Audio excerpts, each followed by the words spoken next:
आज के वीडियो में हम देखेंगे कांस्टेंट पॉइंटर और पॉइंटर टू अ कांस्टेंट। ये दोनों चीजें हम अच्छी तरह से देखेंगे।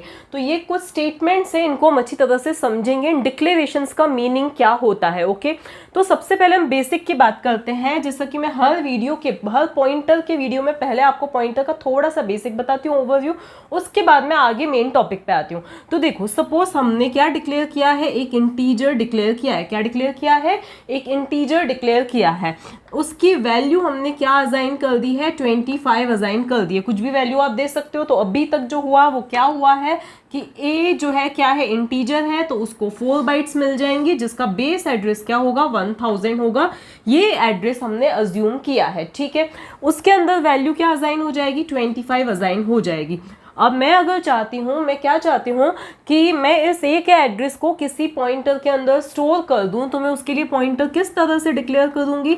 कुछ इस तरह से मैं पॉइंटर को डिक्लेयर करूँगी। जो भी मुझे पॉइंटर का नाम देना है वो दे दिया, और फिर क्या कर दिया? ए का एड्रेस असाइन कर दिया, ठीक है।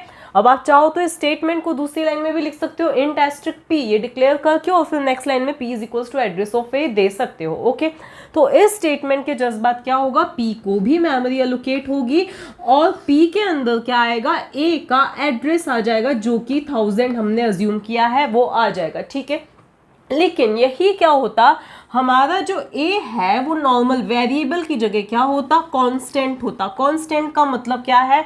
अगर मैंने इस a को कांस्टेंट इंटीजर बताया है, इसका मतलब क्या है कि इसकी ये वैल्यू 25 फिक्स है। अब हम प्रोग्राम में बाद में इसकी वैल्यू को कहीं पे चेंज नहीं कर सकते हैं। रन टाइम इसकी वैल्यू को हम चेंज नहीं कर सकते कि अब मैंने क्या किया, यूजर से पूछा scanf%d और फिर %a पूछा कि यूजर a की कोई और वैल्यू असाइन करे, तो ऐसा हम नहीं कर सकते। मतलब अब a की वैल्यू क्या है? फिक्स है, 25 है, ठीक है।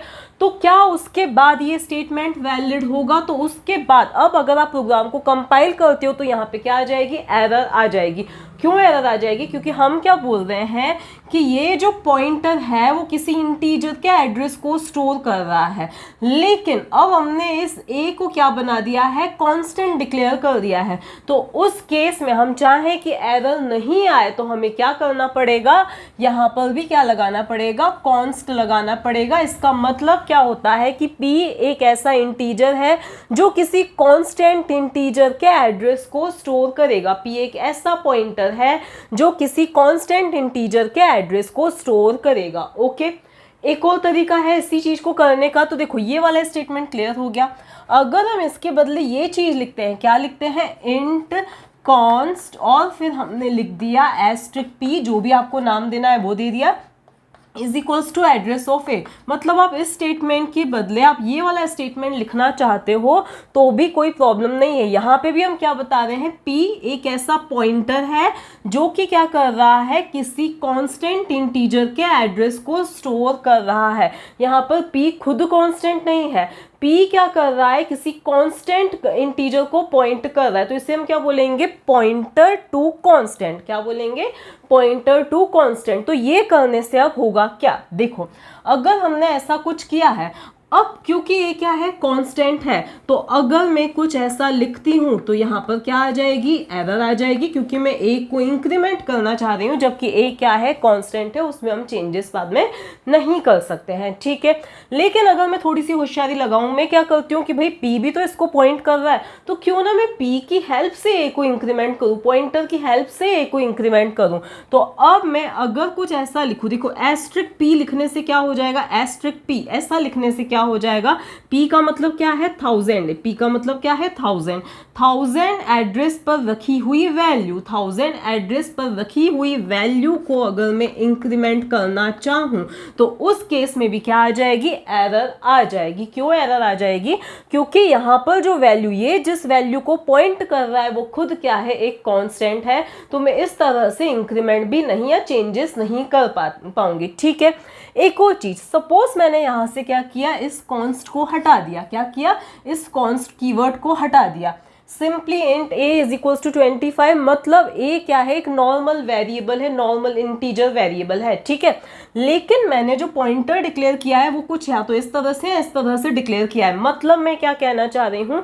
P एक पॉइंटर है जो किसी कांस्टेंट को क्या कर रहा है, पॉइंट कर रहा है, मैंने सिर्फ इतना बताया है, तो क्या होगा, तो उस केस में इस वाले स्टेटमेंट में कोई एरर नहीं आएगी। a प्लस प्लस, क्यों, क्योंकि a तो क्या है, नॉर्मल इंटीजर है, a तो क्या है, नॉर्मल इंटीजर है, कांस्टेंट नहीं है, तो a की वैल्यू इंक्रीमेंट होके क्या हो जाएगी, 26 हो जाएगी। लेकिन अगर मैं ऐसा कुछ लिखती हूँ एस्ट्रिक p और फिर मैंने लिखा प्लस प्लस, तो उस केस में यहाँ पर क्या आ जाएगी, एरर आ जाएगी। क्यों एरर आ जाएगी, क्योंकि यहाँ पे मैं बता रही हूँ कि ये किसी एक कांस्टेंट को पॉइंट कर रहा है, इसका मतलब हम इस पॉइंटर की हेल्प से इस a को इंक्रीमेंट नहीं कर सकते, क्योंकि इस स्टेट में हम बता रहे हैं कि इस पॉइंटर के लिए जो a है वो क्या है, कांस्टेंट है। ये जो वेरिएबल है जिसको ये पॉइंट कर रहा है वो यहाँ पे आके इसके लिए क्या है, कांस्टेंट बन गया है। तो मैं इस तरह से इंक्रीमेंट कर पाऊंगी अगर हम ऐसा कुछ कर रहे हैं तो, लेकिन मैं इस तरह से इस पॉइंटर की हेल्प से इस a में कोई चेंजेस नहीं कर पाऊंगी। ठीक है, यहाँ तक क्लियर है। तो अब ये तो क्या था, पॉइंटर टू कांस्टेंट, दो तरीकों से हमने देख लिया। अब अगर मैं ऐसा कुछ चाहूँ बाद में, यहाँ पे मैंने डिक्लेयर किया होता b, ओके, क्या डिक्लेयर किया, b, ठीक है।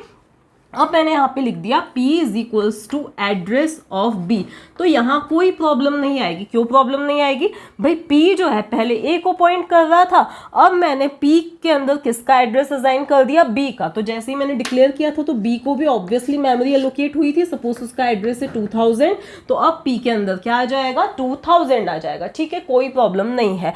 क्यों, क्योंकि p तो एक नॉर्मल क्या है, पॉइंटर है, कोई कॉन्स्टेंट तो है नहीं।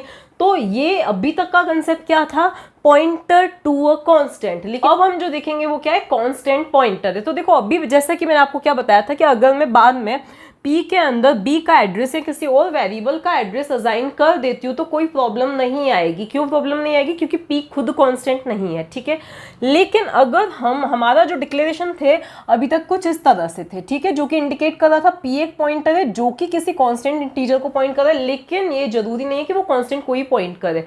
आप अगर चाहो तो नॉर्मली आप अगर इस तरह से डिक्लेयर करके p के अंदर एड्रेस ऑफ b लिख देते हो तो कोई प्रॉब्लम नहीं होगी। ठीक है, लेकिन अगर यही जो एस्ट्रिक यहाँ पे हमने लगाया था उस एस्ट्रिक को हम कहाँ पे लगा देते हैं, स्टार ऑपरेटर को हम यहाँ पे अगर लगा देते हैं, तो उस केस में ये स्टेटमेंट क्या कह रहा है कि p एक खुद कांस्टेंट पॉइंटर है, कांस्टेंट पॉइंटर है। p खुद क्या है, कांस्टेंट पॉइंटर है जो कि किसी इंटीजर को क्या कर रहा है, पॉइंट कर रहा है। और ये जो इंटीजर है वो कांस्टेंट नहीं होना चाहिए। ठीक है, क्योंकि हमने सिर्फ इतना बताया कि p एक कांस्टेंट पॉइंटर है, p खुद एक कांस्टेंट है, इसका मतलब p की वैल्यू में हम चेंजेस नहीं कर सकते हैं। ठीक है, जो कि किसी नॉर्मल इंटीजर को पॉइंट कर रहा है। ठीक है, अब यहाँ पे कोई कांस्टेंट हमने नहीं लगा रखा है। ओके, अब हम क्या करते हैं, p के अंदर हमने क्या लिख दिया है, यहाँ पर आके अगर हम लिखते हैं एड्रेस ऑफ a तो यहाँ पर भी एरर आ जाएगी। क्यों, क्योंकि अभी p के अंदर एक नल वैल्यू हमने डिक्लेयर करते से ही इसमें नल वैल्यू असाइन हो गई थी, बाद में हम इसमें चेंजेस कर रहे हैं तो ये अलाउड नहीं है। तो आप जब इस तरह से पॉइंटर डिक्लेयर करो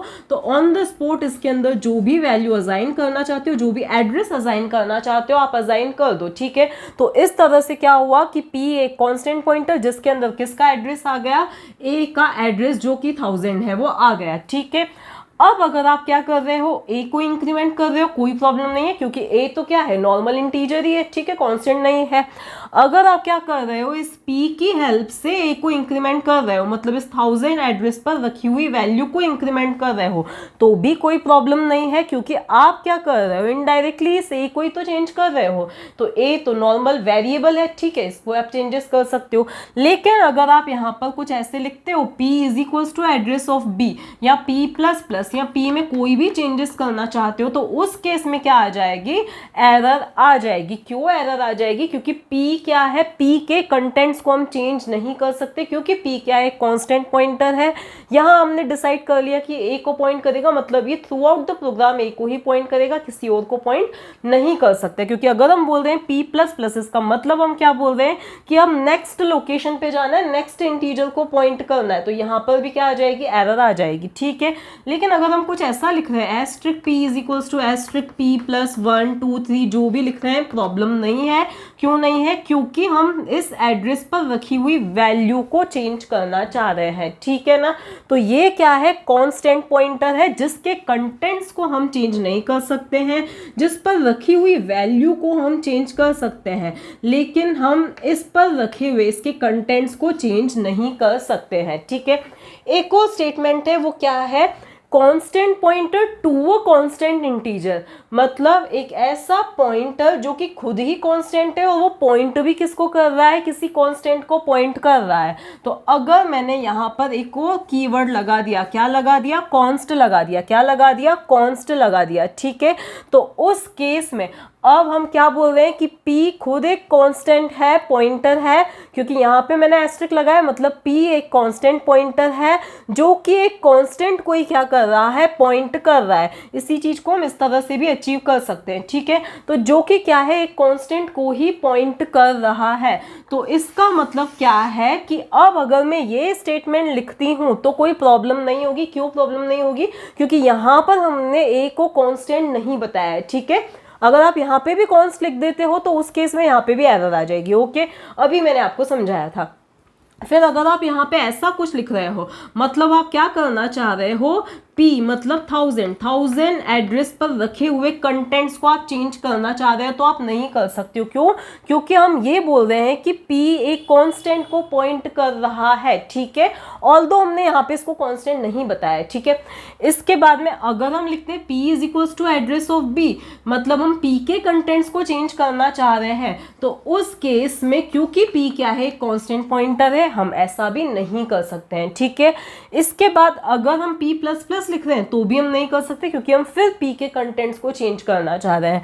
अगर हम क्या करना चाह रहे हैं, कुछ इस तरह से asterisk P is equals to asterisk P plus 2 लिखना चाह रहे हैं तो भी हम नहीं कर सकते, क्योंकि हम किसको चेंज करना चाह रहे हैं, इसके थ्रू इसके कंटेंट्स को।